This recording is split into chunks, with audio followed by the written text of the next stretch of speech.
Tapi regunya tak akan membiarkannya begitu saja. Junmo langsung mengambil alih, memerintahkan prajurit Taeyong untuk mengaburkan pandangan sang monster sebanyak mungkin. Taeyong pun segera meluncurkan rentetan serangan ke arah King Zombie. Junmo menegaskan bahwa sampai Hyun-wook memulihkan mananya, tim Raid harus fokus pada taktik pengalih perhatian. Semua mulai menghujani zombie itu dengan peluru, tapi sang raja tidak memberi mereka kemudahan. King Zombie terus berusaha menjatuhkan mereka, tetapi regu Raid terlalu keras kepala untuk mundur. Tiba-tiba, Hyun-wook menerobos meneriaki Junmo karena upaya berbahayanya itu. Namun Junmo menjelaskan bahwa regunya hanya mengulur waktu sampai sang kopral melakukan serangan terakhir. Hyun-wook merasa kagum melihat rekan-rekannya yang dulunya penakut, kini berubah menjadi prajurit pemberani. Sistem menunjukkan tingkat mana Hyun-wook yang tersisa 6%, sementara King Zombie tampak tak terpengaruh sama sekali. King Zombie mengayunkan rantai logamnya sambil mengamuk. Lebih parah lagi, Junmo berada di posisi yang sangat berbahaya, dan Hyun-wook hanya bisa menyaksikan regunya yang sedang berjuang keras untuk mengulur waktu. Selagi mananya terus meregenerasi, yang sudah mencapai 19%. Saat situasi makin buruk, Taeyong berteriak bahwa dia kehabisan peluru. Ketika rantai raksasa mengarah padanya, tiba-tiba Hyun-wook melangkah dan memanggil King Zombie sambil berkata bahwa lawanmu adalah aku. Hyun-wook melompat ke udara dengan menggunakan kombinasi skill yang membuatnya melayang di atas rantai-rantai logam itu. Dengan manipulasi logam yang keren, file note yang tertancap di dada si zombie mulai bersinar. Dengan pedang di tangannya, Hyun-wook sudah punya rencana. Dia tahu kunci untuk mengalahkan King Zombie adalah menyerang organ vitalnya. Mengetahui terdapat 3 guci yang menyimpan organ penting, yaitu paru-paru, jantung, dan mata. Hyun-wook pun tak menahan diri, dia menyerang mata King Zombie, yakni satu-satunya organ yang masih sehat. Sambil melakukan aksi akrobatik di udara, Hyun-wook melempar file note ke bawah. Dan saat itulah jendela sistem muncul memberitahu bahwa panah ini meniadakan semua resistansi Taegetnya terhadap sihir. Jadi panah itu langsung menembus tengkorak si raja dan menancap tepat ke rongga matanya. Setelah mengamankan satu mata, Hyun-wook bersiap mengincar yang satu lagi. Hyun-wook memaki kejelekan King Zombie, lalu menghunuskan pedangnya ke mata satunya lagi, kemudian memerintahkan King Zombie pergi ke neraka. Notifikasi sistem kembali muncul, memberi informasi mengenai Cloud Blade-nya yang telah menyerap air dan melepaskan kabut tebal, dan sekarang sudah terisi sampai 49% setelah menyerap energi misterius. Setelah menghancurkan kedua mata King Zombie, Hyun-wook melompat lagi ke udara, membiarkan monster raksasa itu jatuh tersungkur ke tanah. Tubuh besar itu menghantam tanah dengan keras, membuat para prajurit di sekitarnya terpental. Jendela sistem muncul yang mengucapkan selamat atas keberhasilan mengalahkan King Zombie Baron Samedi. Regu Raid tak percaya, bertanya-tanya apakah ini benar-benar terjadi. Tapi setelah tersadar, mereka bersorak-sorai merayakan kemenangan. Sementara itu, Hyun-wook yang penuh luka dan lebam berdiri sambil meraih hadiahnya yang berupa mahkota. Jendela sistem segera muncul, memberi selamat atas perolehan item bernama Crown of Light and Darkness, yakni sebuah item berperingkat mitik, dengan efek utama yang meningkatkan resistansi terhadap sifat zombie secara drastis, beserta fitur khusus yang masih terkunci. Hyun-wook menatap mahkota itu seolah item itu menyembunyikan sesuatu. Dia kebingungan karena belum pernah melihat item seperti ini di kehidupan sebelumnya. Dan lagi, mahkota ini punya fitur khusus yang belum diketahui. Kemudian sebelum berpikir lebih lanjut mengenai item itu, tiba-tiba kastil mulai berjatuhan dan tempat itu tampaknya akan runtuh. Sistem memperingatkan bahwa kastil tempat mereka berada akan dihancurkan karena kehilangan pemiliknya. Junmo melirik sekeliling dengan panik sambil memanggil Hyun-wook. Hyun-wook segera memerintahkan semua orang untuk menyelamatkan diri sebelum tempat itu runtuh sepenuhnya. Para prajurit langsung keluar. Kastil besar yang awalnya kokoh kini terlihat mulai runtuh. Namun para prajurit berhasil muncul dari reruntuhan dan berhasil selamat. Semua prajurit langsung jatuh ke tanah karena kelelahan. Tiba-tiba jendela sistem muncul lagi yang mengumumkan keberhasilan raid, maka Red Gate akan segera ditutup. Hyun-wook yang melihat gate mulai tertutup berteriak kepada regunya untuk segera bergerak cepat sebelum gate-nya tertutup. Maka mereka semua berlari secepat mungkin menuju gate. Di luar gerbang, pasukan Guild Blue Flower telah bersiap dengan persenjataan lengkap. Sementara itu, seorang manajer tengah melaporkan informasi kepada seorang wanita bernama Haena yang menjelaskan bahwa tim raid seharusnya diisi oleh pemain level 53 ke atas dan bagaimana mungkin raid ini bisa berhasil dengan batasan level seperti itu. Dia juga khawatir soal keputusan sepihak dari Guild Blue Flower yang bisa menimbulkan masalah. Haena balik bertanya, kalau mereka tidak memulai sekarang, kapan menurutmu timnya akan lengkap? Saat itu juga pandangan mereka tertuju pada gate yang nyaris tertutup. Semua anggota Guild Blue Flower tercengang melihatnya, sebab jika begitu berarti tim raid sebelumnya berhasil menaklukkannya. Kemudian para prajurit mulai keluar dari portal secara tak beraturan. Dan tepat ketika seluruh regu nyaris semuanya berhasil keluar, Hyunwook juga muncul di akhir. Kini, manajer dan presiden Guild Blue Flower hanya bisa berdiri terpaku, tak percaya kalau prajurit kelas rendah benar-benar berhasil menyelesaikannya. Sementara itu, pasukan raid AMT tampak begitu senang sampai tak percaya. Sebelum sempat bersorak, Hyunwook langsung menghentikan kesenangan mereka dan memerintahkan seluruh regu untuk berkumpul. Dia mulai berteriak memuji semua orang, mengatakan bahwa mereka luar biasa dan misi Red Gate ini sukses besar. Mendengar itu, Junmo hanya bisa menyeringai, lalu semuanya meledak dalam kebahagiaan dan semangat. Haena kini hampir menggertakkan gigi karena frustrasi. Dia benar-benar tak bisa terima bahwa para tentara kelas 2 itu berhasil menyelesaikan Red Gate, dan kini dironya mulai menyimpan rasa penasaran pada Hyunwook. Di dalam gerbang, seorang prajurit dari Guild Blue Flower yang berlari ke sana kemari. Dia menuju lokasi portal keluar setelah menerima notifikasi bahwa gate telah selesai.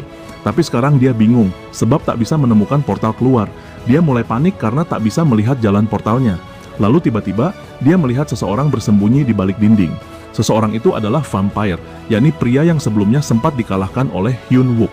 Si prajurit baru hendak melarikan diri, tetapi sang vampir berkata berhenti di situ. Sang prajurit Blue Flower itu baru sadar bahwa pria yang berdiri di dekatnya hanyalah manusia biasa. Dia pun menarik napas lega, merasa seperti diberi anugerah karena mengira dirinya akan terjebak selamanya. Dalam ketegangan itu, si prajurit bertanya soal jalan keluar, menyebutkan bahwa seharusnya portalnya ada di sini.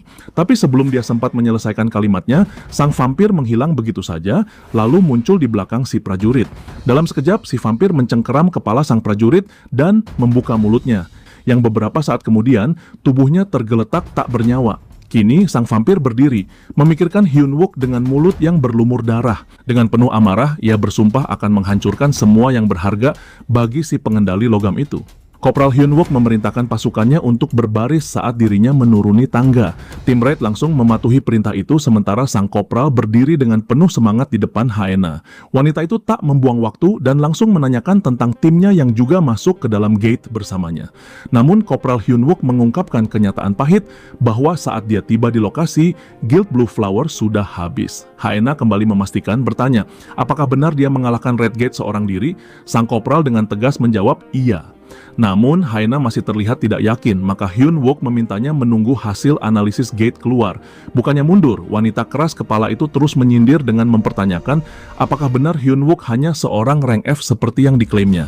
Dengan percaya diri, Hyunwook balik bertanya apakah Haena masih meragukan kemampuannya. Pertanyaan itu dijawab Haena dengan kalimat bahwa semuanya akan terungkap begitu hasil analisis gate keluar. Haena lalu mendekat dan dengan santai bertanya apakah Hyunwook menemukan item tombak selama di dalam dungeon sana. Dia menambahkan, mungkin salah satu anggota Guild Blue Flower yang sudah menjadi zombie memegang tombak itu, atau mungkin tombaknya tersembunyi di harta karun. Tentu saja sang kopral tahu soal tombak itu karena dirinya menggunakannya untuk merobek jantung King Zombie. Beberapa waktu lalu, saat kastil runtuh dan Hyunwook berteriak memerintahkan pasukannya kabur, tombak yang bernama Achilles itu masih tertancap di tubuh King Zombie. Tak ingin meninggalkan item itu, Hyunwook mengaktifkan skill tattoo. Jendela sistem muncul yang menampilkan skill bernama Indomitable Steel Body, yakni sebuah skill berperingkat C, yang memungkinkan penggunanya menyimpan item secara rahasia di tempat tersembunyi. Senjata yang menjadi tattoo itu disembunyikan Hyunwook di tangan kirinya untuk menjaganya tetap tersembunyi. Meskipun tombak itu sedikit terlihat dari seragamnya yang robek, tetapi sang kopral tetap mengelak jika pernah melihat tombak di sana. Namun Haena tetap tak percaya, dan saat dia bersiap untuk kembali berdebat, Hyunwook memotongnya dengan mempertanyakan apakah Haena sedang mencoba menghindari perjanjian taruhan mereka dengan terus mengalihkan topik. Hyunwook kembali menekan Haena dengan bertanya apakah kepala departemen besar dari Guild Blue Flower di hadapannya ini akan menepati janjinya. Saat Haena akhirnya memberanikan diri untuk bicara, sang kopral justru mengakhiri percakapan dan sebelum pergi, dia menyuruh Haena yang tampak banyak pikiran untuk beristirahat dulu karena dirinya akan kembali lagi untuk menagih apa yang menjadi haknya. Tiba-tiba, Haena memegang tangannya dan memohon agar Hyun-wook segera bergabung dengan Guild Blue Flower dan menjanjikan segala bentuk perlakuan istimewa kepadanya di industri ini. Dalam hatinya, Hyun-wook bisa melihat dengan jelas niat tersembunyi di balik tawaran menggoda itu, yakni Haena hanya ingin memanfaatkan dirinya demi kepentingan pribadi. Saat itu juga terdengar suara tegas mengumumkan kedatangan Brigadir Jenderal ketiga dari AMT datang. Sebuah portal terbuka dan muncullah sang jenderal. Hyun-wook langsung memberi hormat tanpa ragu untuk menunjukkan rasa hormat pada atasannya. Haena buru-buru melepaskan tangan sang kopral, sementara Brigadir yang masih terkekeh bertanya, apakah Haena sedang mencoba merekrut tentara terbaik AMT yang bahkan belum resmi dibebas tugaskan. Haena langsung membantah dengan berdalih bahwa dirinya hanya memberikan rekomendasi.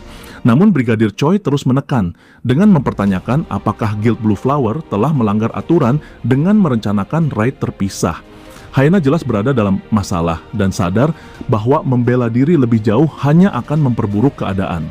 Brigadir pun mendekat, menyebutkan masalah lain tentang grup Gukwang yang juga seperti itu. Dia menegaskan bahwa Guild Blue Flower dan Gukwang sama-sama telah melewati batas dalam insiden Red Gate. Maka sang brigadir tidak punya pilihan lagi selain melaporkan hal ini secara resmi kepada Guildmaster Blue Flower. Dia juga menyarankan agar dokumen resmi disusun dan didiskusikan bersama guild-guild lain. Haena tampak begitu kesal hingga telapak tangannya berdarah karena kukunya sendiri yang menggenggam terlalu kuat, sebab dia tahu bahwa reputasi Guild Blue Flower akan hancur akibat keputusannya yang ceroboh. Fokus berpindah ke kantor sang brigadir yang tampak terpana setelah mengetahui bahwa Hyun-wook dan timnya berkontribusi 100% dalam penyelesaian Red Gate tersebut. Dia tampak menikmati bayangan betapa hancurnya harga diri sang Guild Master Blue Flower. Sementara itu, Hyun-wook merasa sedikit merinding melihat sisi tak biasa dari atasannya itu. Setelah itu, sang brigadir kembali ke sikap normalnya dan mengatakan bahwa ini adalah kali pertama dirinya bertemu dengan seseorang seperti Hyun-wook sepanjang karier militernya. Namun Hyun-wook justru merendah dan memberi apresiasi kepada seluruh anggota skuadnya atas kerja sama mereka.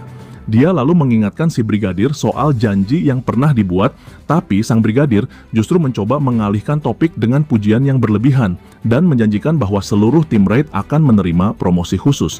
Sementara Hyun-wook sendiri akan mendapat kesempatan khusus untuk meninjau kembali peringkatnya.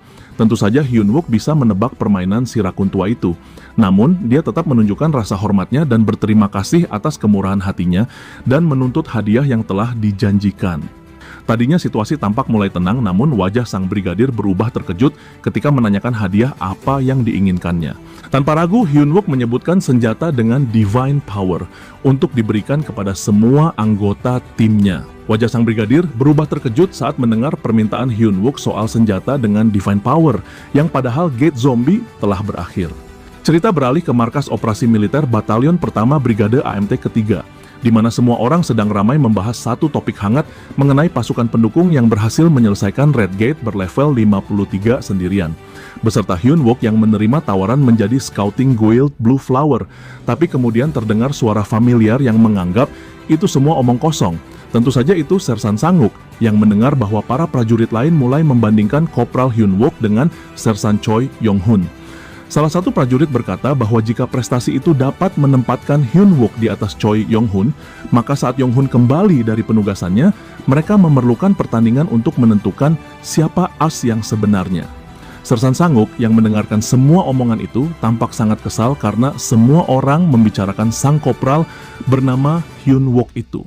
Di taman terlihat para prajurit dari tim pendukung sedang bersantai, sementara tentara lain memperhatikan para rank F yang dulu tak dianggap, tetapi kini menjadi pusat perhatian.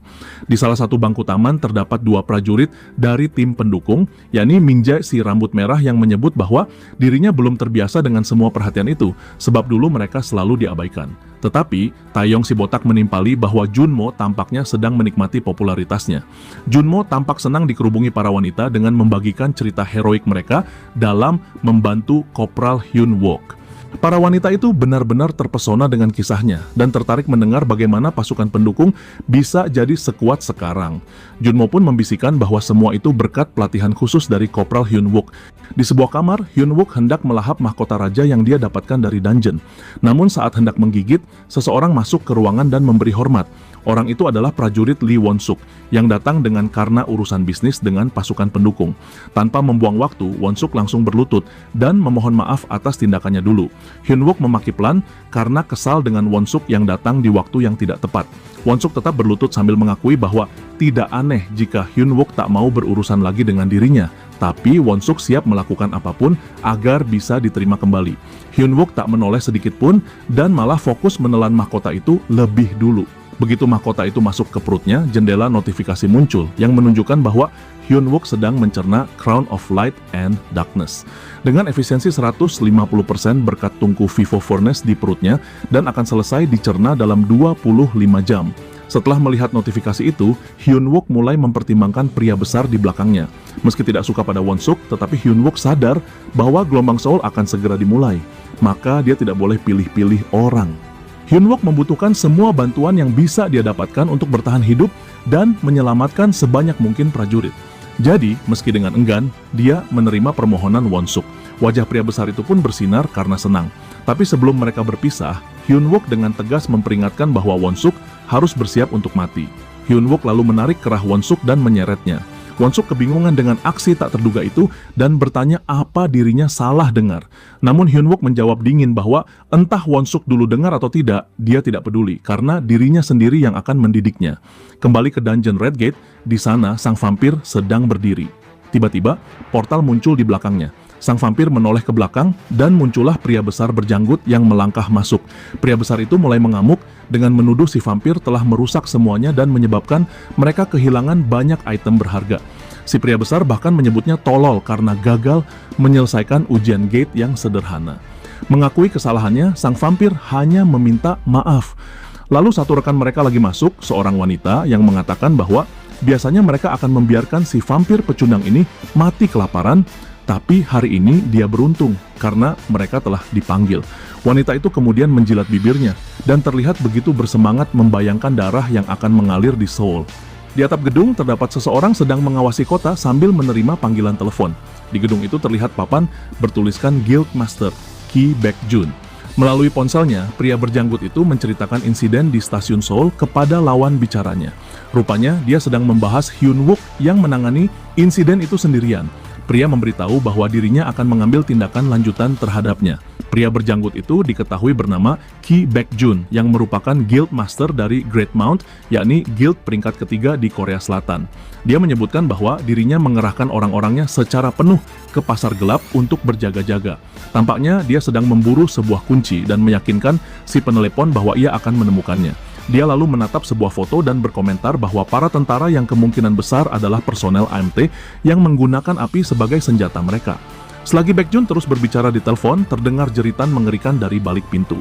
Pria berjenggot itu menambahkan bahwa saat gelombang Seoul berikutnya dimulai, dirinya berencana akan membuka 4 gerbang sekaligus dan membagi pasukannya. Beberapa orangnya akan menghabisi batalion pertama AMT, termasuk Hyun-wook dan tim pendukungnya. Dia tertawa ringan dan meyakinkan lawan bicaranya di telepon agar tidak mengkhawatirkan tentang apapun.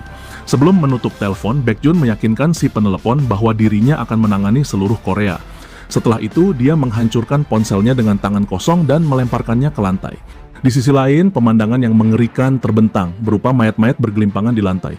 Pria berjanggut itu lalu memanggil para bawahannya sebagai Slaughterers dan memberitahu mereka bahwa mereka kini mempunyai tugas baru. Semua Slaughterer langsung memusatkan perhatian kepada bos mereka. Salah satu wanita pengisap darah bertanya kepada tuannya mengenai perintahnya. Pria berjanggut itu menyuruh mereka agar semua Slaughter menyerbu batalion Sunamsan AMT saat gelombang Seoul dimulai dan memusnahkan segala yang hidup. Wanita itu tampak ragu dan bertanya apakah ada instruksi khusus. Tampaknya yang lain juga ingin tahu lebih banyak, tetapi sang master hanya berkata agar para Slaughterer melakukan apapun yang diinginkan, mulai dengan unit militer dan menghapus segalanya sampai Seoul lenyap dari peta Korea Selatan. Ekspresi di wajah wanita itu menunjukkan bahwa pernyataan barusan adalah satu-satunya konfirmasi yang membuatnya antusias. Di Brigade AMT ketiga, Batalion pertama, suara Sersan Hyun-wook terdengar saat dia memberi hormat kepada sang komandan bahwa dirinya dan 6 anggota pasukannya telah menerima perintah kenaikan pangkat 1 tingkat. Hyun-wook segera memberi hormat kepada komandan batalion. Sang komandan meluangkan waktu untuk memuji kerja keras dan mengucapkan selamat atas pencapaian mereka. Selanjutnya, dia mengatakan selalu percaya bahwa jika semua orang di militer melakukan tugas mereka dengan benar, maka budaya barak yang solid bisa tercipta. Mendengar ini, Hyun Wook tahu bahwa dirinya akan mendengar pidato panjang dari si komandan lagi. Dan seperti yang diduga, komandan mulai berbicara tentang semangat militer yang kuat sebagai bukti keyakinannya dan betapa dirinya merasa puas. Namun sebelum pidatonya berlanjut, sebuah panggilan telepon terdengar. Komandan Kang Sok lalu meminta pasukan untuk siaga sejenak. Tiba-tiba, sang komandan berseru kaget menyebut nama Kaito dan memberitahu si penelepon bahwa dirinya akan segera datang. Untuk sesaat, Hyun Wook bereaksi atas seruan mendadak dari komandannya ketika mendengar nama Kaito. Sebelum pergi, komandan dengan cepat menyerahkan tugas memimpin upacara kenaikan pangkat kepada pemimpin peloton kedua. Pemimpin peloton kedua agak terkejut dengan perintah mendadak itu, tetapi dia setuju untuk melaksanakan perintah yang diberikan. Sementara itu, nama Kaito terus terngiang di benak Hyun Wook.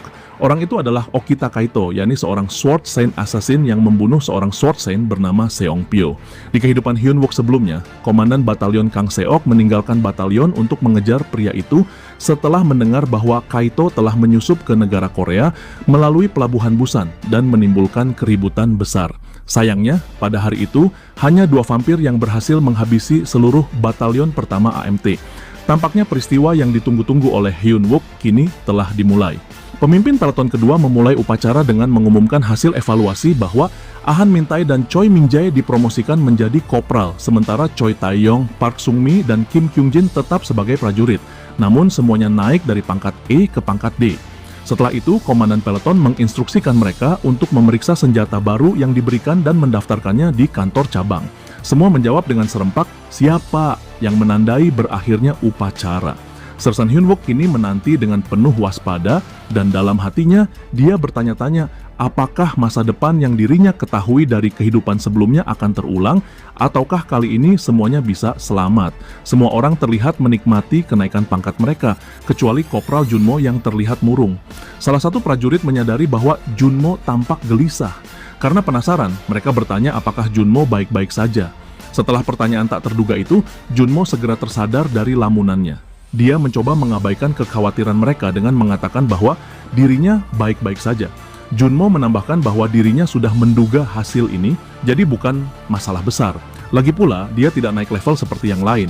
Meski begitu, Junmo tetap memamerkan senjata barunya dengan bangga dan mengklaim bahwa dia mendapatkan hadiah, yang bahkan senjata kelas tinggi. Di sisi lain, Hyun Wook membuka kotak berisi senjata yang merupakan hadiah mereka. Sekilas sulit untuk mengetahui apa isinya, tetapi rekan-rekan di belakangnya memastikan bahwa benda-benda itu adalah pasak, yang jelas bukan senjata. Hyun Wook berdiri dan membuat pasak-pasak itu melayang di udara dengan manipulasi logamnya. Pikirannya masih tertuju pada ancaman gelombang Soul yang akan datang. Dia menyadari bahwa dirinya tak punya waktu untuk mengkhawatirkannya sekarang. Yang bisa dilakukan hanyalah bersiap semaksimal mungkin menghadapi apapun yang akan datang. Apapun itu, dia akan menerjang, menyerang, dan tentu saja menghancurkannya lalu melahapnya. Kemudian, pada suatu malam, Sersan Hyun Wook begitu kelelahan dan kurang tidur karena sedang bertugas menjaga pos. Saat ini, Hyun Wook merasa hanya ingin istirahat sejenak. Sudah beberapa hari sejak kenaikan pangkat, dan sekarang mereka ditugaskan di pos penjagaan Namsan. Saat berdiri di atas menara pengawas, Junmo memanggil Hyun Wook, tetapi sang Sersan tidak menjawab. Junmo bergumam, apakah mereka terlalu sering bertugas malam belakangan ini, terasa seperti kembali menjadi anak bawang. Sersan Hyun Wook yang sibuk memeriksa jam tangan, tidak memperhatikan apa yang dikatakan oleh rekannya. Yang ada di pikirannya hanyalah insiden gelombang Soul. Dia bertanya-tanya, apakah beruntung karena kejadian itu belum terjadi, ataukah ada sesuatu yang telah berubah? Apapun itu, Hyun Wook yakin bahwa bahaya besar tengah menghampiri Seoul dan itu akan terjadi hari ini. Tiba-tiba, dia menatap tajam ke arah rekannya dengan mata lelahnya. Junmo dengan cepat menyadari bahwa sang Sersan tidak sedang bercanda dan buru-buru meralat ucapannya dan mengatakan bahwa dirinya tidak bermaksud negatif. Hyun Wook berjalan mendekati Junmo yang tergagap-gagap menjelaskan bahwa dirinya betapa menantikan liburan dan ingin pulang ke rumah neneknya. Junmo hanya agak linglung, tapi yang dia katakan benar adanya. Sersan Hyun Wook mendekat dengan jarak yang tak nyaman dan bertanya, apakah Junmo mempercayainya? Dengan gugup, Junmo menjawab bahwa dia sepenuhnya mempercayai Hyun Wook. Dari kejauhan terlihat seekor kucing yang terlihat ketakutan. Sementara itu, Hyun Wook terlihat mengintimidasi Junmo dengan gerakan dan senyumnya yang tidak menyenangkan. Bertanya apakah Park Junmo benar-benar berkata jujur. Jika ya, maka mereka akan meninggalkan pos mereka saat ini. Junmo dengan ragu mulai merasa sedang mengalami deja vu. Di tempat lain terdengar suara Sersan Choi Seon-ha yang bertanya kepada para tentara apakah mereka tidak tidur malam ini. Mereka menjawab dengan suara bulat, tidak. Sementara di sisi lain, kucing tadi telah mati berlumur darah. Seon-ha melanjutkan obrolannya, bertanya apakah keduanya terlalu sering bertugas malam akhir-akhir ini. Meskipun prajurit Park Sung-mo terlihat lelah, tetapi dia melapor bahwa dirinya baik-baik saja. Begitu juga dengan Min Tae yang juga tampak lesu, tetapi berkata bahwa menurut Sersan Hyun Wook ini semua adalah bagian dari pelatihan. Jadi mereka tak punya banyak pilihan. Mendengar ini, Seon-ha tersenyum dan mengatakan bahwa jika itu perintah Sersan Hyun Wook, maka mereka tak punya pilihan selain patuh. Dia juga memuji pencapaian Min Tae dan meyakinkannya bahwa dia cukup hebat dan itulah alasan sang Sersan memilihnya. Min Tae tak bisa menyembunyikan wajahnya yang memerah setelah menerima pujian dari salah satu wanita itu. Tiba-tiba Min Tae melihat siluet seseorang di bawah jembatan. Dia segera mengangkat senjatanya dengan mengarahkannya ke orang tersebut dan memerintahkannya agar berhenti dan mengangkat tangan, atau jika tidak, maka akan dihujani peluru. Dari kejauhan, orang itu terlihat memiliki mata yang menyala. Meski begitu, Min Tae tetap memerintahkan sosok itu agar diam di tempat. Lalu Min Tae memperingatkan bahwa jika dia warga sipil, maka harus melangkah satu langkah lebih dekat dan diperintahkan untuk berbalik. Ketika mendekat, makhluk itu ternyata adalah zombie, bukanlah manusia. Zombie itu bermata ungu dan berteriak. Begitu wajahnya yang mengerikan terlihat, Min Tae langsung menembak yang mengarah ke makhluk tersebut. Zombie itu terjatuh ke tanah dan kita melihat Min Tae yang ketakutan terengah-engah setelah melihat zombie yang sama di Red Gate beberapa waktu lalu. Tiba-tiba, kekacauan meledak di seluruh area. Para tentara siaga penuh saat mereka mendengar langkah kaki yang mendekat dengan cepat. Sung-mo dan Sersan Seon-ha sama-sama terkejut oleh serangan tak terduga itu. Sementara itu, Min Tae berdiri membeku dengan matanya yang penuh ketakutan saat menyaksikan gerombolan zombie bergerak ke arah mereka. Kopral Min Tae segera memberi perintah untuk menembak semua makhluk itu, tetapi dengan amunisi yang terbatas, jelas mereka tidak siap menghadapi sekumpulan zombie yang tak ada habisnya. Min Tae dengan sigap memerintahkan Sung-mo untuk lari menuju pintu secepat mungkin. Hampir seketika Min Tae menutup pintu dan mengangkat perisai andalannya dan memastikan jika dia mengaktifkan skill Magic Shield lebih dulu. Min Tae bersiap menerima hantaman para zombie, sementara Sung-mo berdiri di belakangnya yang berharap tidak akan membiarkan mereka menembus pertahanan. Gerombolan zombie akhirnya menabrak perisai, tetapi berkat skill Magic Shield milik Min Tae, mereka terpental kembali. Di tempat lain, Hyun Wook berlari secepat mungkin ke arah pos jaga, dengan Kopral Junmo yang tak jauh di belakangnya. Hyun Wook menggertakkan gigi dan berlari dengan penuh tekad, karena gelombang neraka Seoul akhirnya dimulai. Di kediaman resmi, Yun-ha sedang mengetik dengan serius di laptopnya di bawah lampu atap. Dia tampak sedang menyusun laporan tentang hierarki dan manajemen dalam militer dan merinci siapa saja yang memegang posisi penting dan bagaimana mereka ditangani. Tiba-tiba, Yun-ha merasakan kehadiran yang menyeramkan di ruangan, seolah ada yang mengamatinya. Dengan sangat hati-hati, dia mengintip keluar ruangannya, tetapi tak menemukan apa-apa selain keheningan dan kegelapan. Ujung jarinya menyala samar di kegelapan berkat skill Holy Knight miliknya. Tak lama kemudian, Yun-ha sudah berdiri di depan pintu salah satu kamar. Ketika memberanikan diri mengintip ke dalam, yang dia lihat sungguh mengerikan.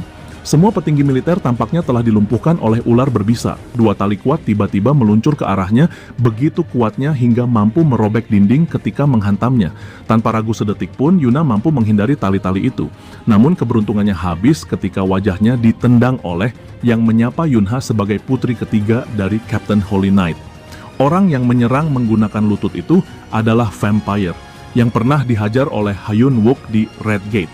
Begitu vampire mendorong Yun-ha keluar jendela, Yun-ha langsung bersiap membalas sebelum menyentuh tanah dengan cara membakar kaki sang vampir dengan holy power dari tangannya. Memanfaatkan momentum, Yun-ha pun menendang wajah lawannya sehingga membuat pria itu melayang di udara. Yun-ha pun mendarat dengan tanpa cedera. Namun, ternyata lawannya bukan orang sembarangan. Sebelum duel kembali dimulai, Letnan Yun-ha bertanya siapa sebenarnya lawannya dan bertanya-tanya apakah dia seorang player. Tapi sebelum sempat mendapat jawaban, Yun-ha memperhatikan luka bakar yang sempat diberikannya. Luka bakar di paha sang vampir dengan cepat sembuh tanpa meninggalkan bekas.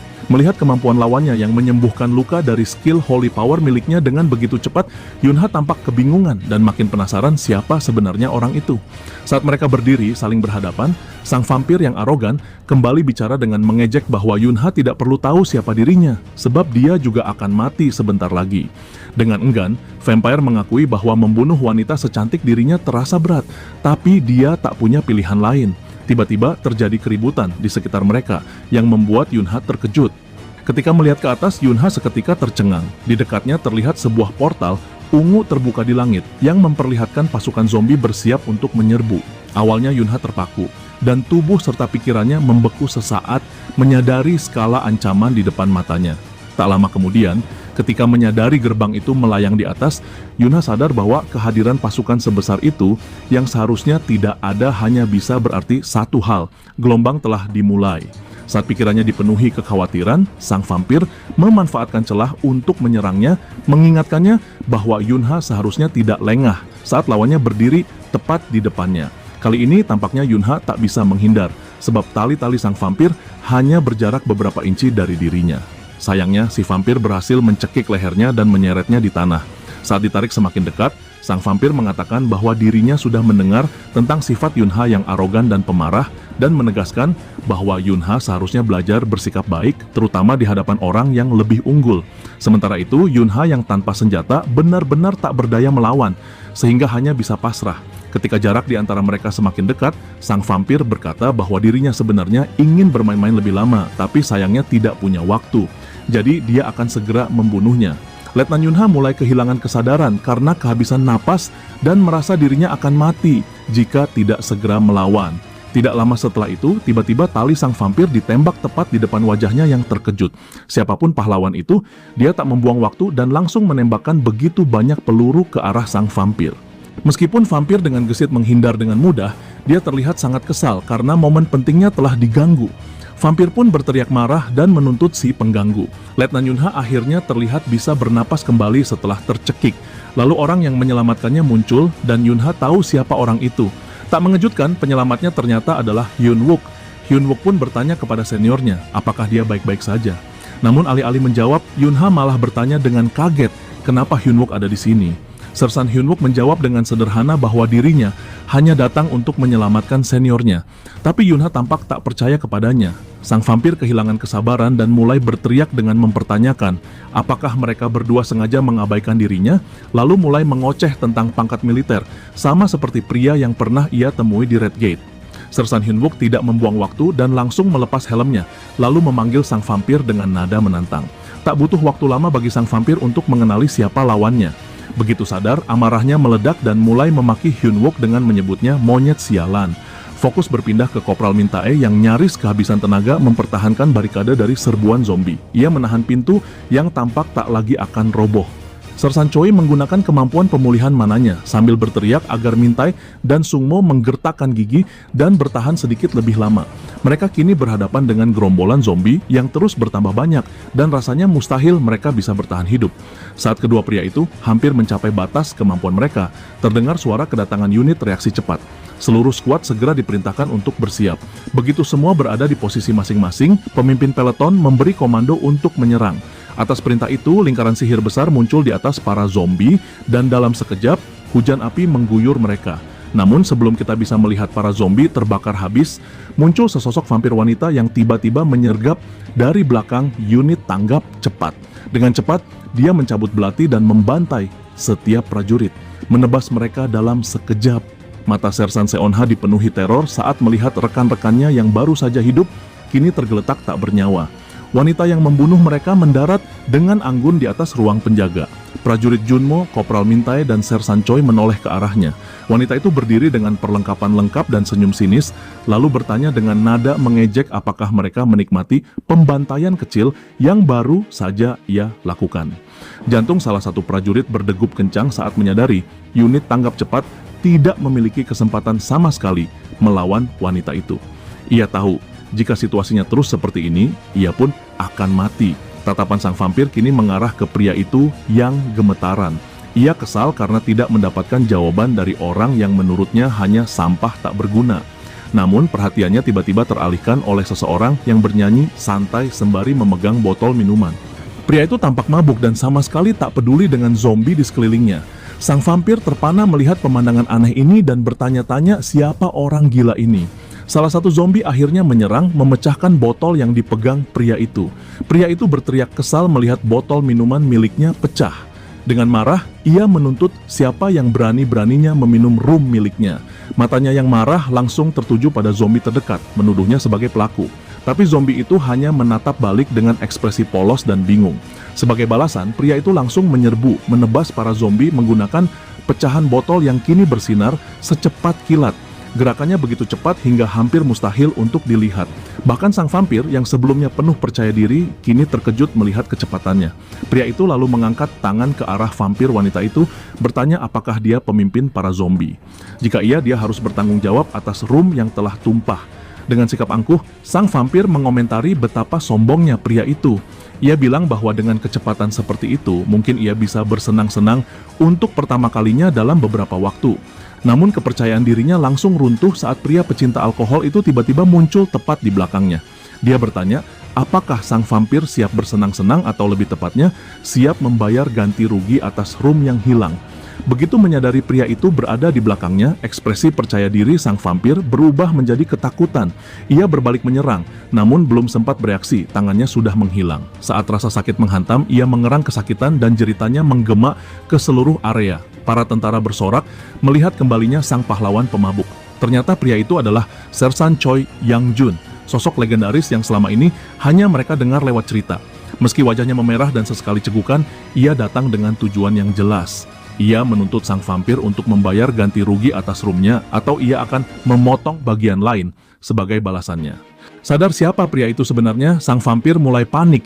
Ia berkata bahwa menurut informasi yang ia punya, Yang Jun seharusnya sedang dikerahkan di tempat lain. Namun pria itu menjawab dengan cegukan bahwa militer telah memanggilnya kembali dan ia hadir sesuai perintah. Tapi ia tak lupa mengingatkan sang vampir untuk tetap fokus pada topik, rum miliknya. Merasa dipermalukan oleh pria ini, wanita sombong itu menjerit marah dan langsung menyerangnya. Ayunan pertama sang vampir memecahkan botol di tangan Yang Jun. Ia lalu menyerang dengan belatinya, begitu cepat hingga nyaris tak terlihat, tapi pria itu dengan mudah menghindar. Tepat saat melati hampir mengenainya. Yang Jun tiba-tiba menghilang dari pandangan, lalu muncul di samping Junmo dan Kopral Mintai. Sang vampir hanya bisa menatap frustrasi melihat gerakan pria itu yang seperti dewa. Setibanya di sisi prajurit itu, Yang Jun memegangi kepalanya sendiri, tampak kesal sambil menggumam bahwa ini semua sangat merepotkan. Lalu ia mencabut bayonet dari saku sang prajurit, mengatakan bahwa ia akan meminjamnya untuk sementara. Namun Junmo segera memberitahu bahwa melawan wanita itu dengan bayonet biasa akan sulit, karena ia adalah seorang vampir. Yang Jun tampaknya tidak peduli apakah yang ia lawan itu zombie atau vampir.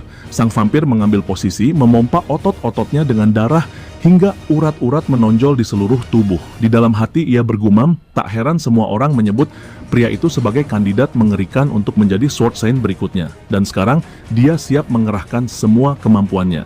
Sersan Choi yang ketakutan melihat amarah sang vampir bahkan tak sempat memperingatkan para prajurit sebelum sosok itu menghilang dari pandangan. Dalam sekejap adegan berubah menjadi gerakan lambat. Wajah ketakutan Choi terlihat jelas saat huruf pertama dari kata hati-hati keluar dari mulutnya, namun suaranya belum sempat terdengar oleh Yang Jun. Sang vampir nyaris sampai di hadapan mereka.